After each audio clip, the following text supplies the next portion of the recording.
What's going on, fellas? My name is Zach Middleton. I am a former student athlete, former football player with the Bulldogs. I played on the 08, 09 MEAC championship teams, and I played under Coach Pugh. I was a fullback D-line, and I had an opportunity to play with some of the coaches that you were there with. I played with Coach Saxon, and my coach was the latter years where it was Coach Blanchard and Coach Gitlow.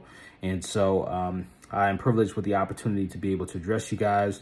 Thankful that Coach Humes has given me this time and this privilege of encouraging you guys. And I just want to frame the next 5 minutes or so by asking the question: who are you trying to impress? Who are you trying to impress?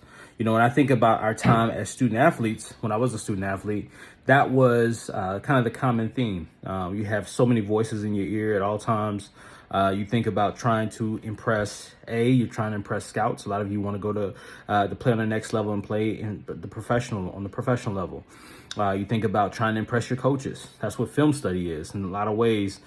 Trying to do everything to the best of your ability in practice as well as in a game. I think of a lot of the stands, right? There's a way in which you want to impress romantic interests. You want to impress family. You want to impress friends, right? And so all of these things are kind of coming to a head at all times. And that's kind of what it feels like sometimes to be a student athlete.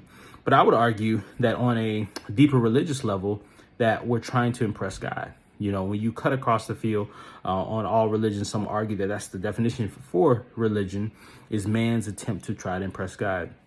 And so what I want to do is I want to direct our focus to a scripture that I think allows us to be able to get a clearer vision on what a Christian, I guess, is the focal point when I say that, hey, I'm trying to, or what helps me to be able to know that God is impressed with me. And so 2 Corinthians 5:21 says, "For our sake, he made him to be sin, that who knew no sin, that in him we might become the righteousness of God."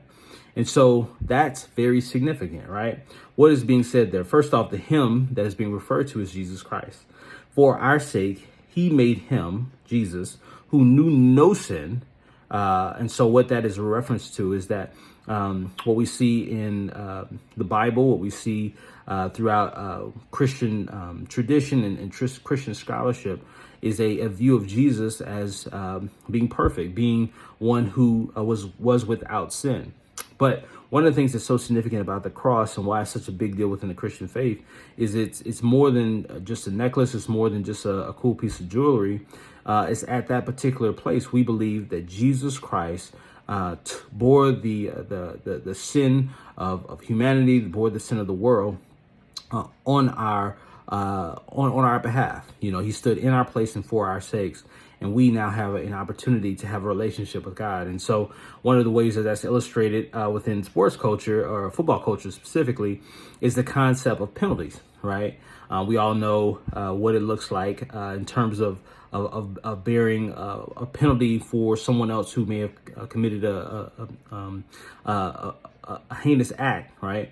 But I think about even more specifically, I think about we had a defensive coordinator, and his name was Coach Adams. And one of the things that Coach Adams used to do was, let's say, for example, you stepped off sides. Let's say we did like a pursuit drill, or you were running sprints, or doing something like doing crabs, right? And so one of the things that we would do would be, if that one person made a mistake, the rest of the defense or the rest of the team had to run in that particular place, in place of that particular human being. And so that person had to just watch. And there's no worse feeling in the world than watching other people take your penalty for you.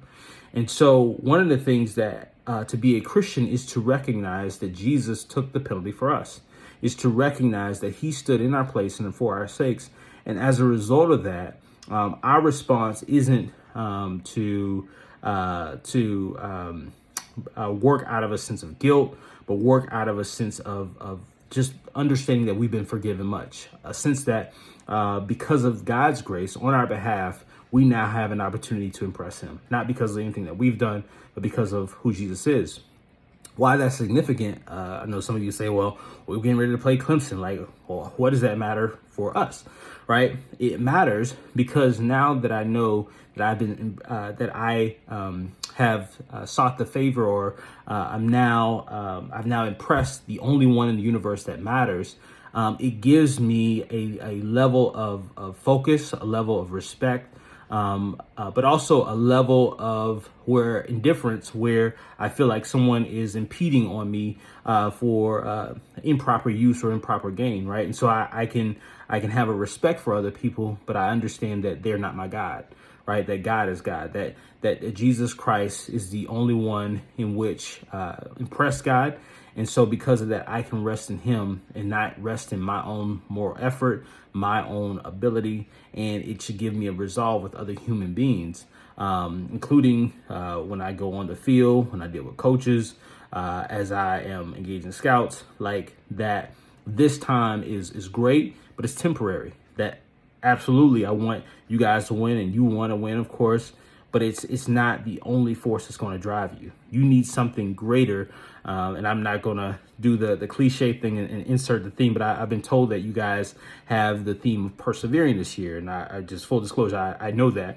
And so I'm not trying to insert it in there. But I do think it's worth mentioning that if you are seeking to persevere, not just on the football field, but in life, you need a clearer and a bigger vision than what is in the moment. And so to use a cheesy football analogy, you need an end zone that's going to get you through the 3rd and 15s of life. And so just want to give you that word of encouragement. If you have more questions about what does it mean to rest in Jesus, I would definitely encourage you to talk to Coach Humes, talk to the people that are close there. But man, just want to encourage you guys, love you guys.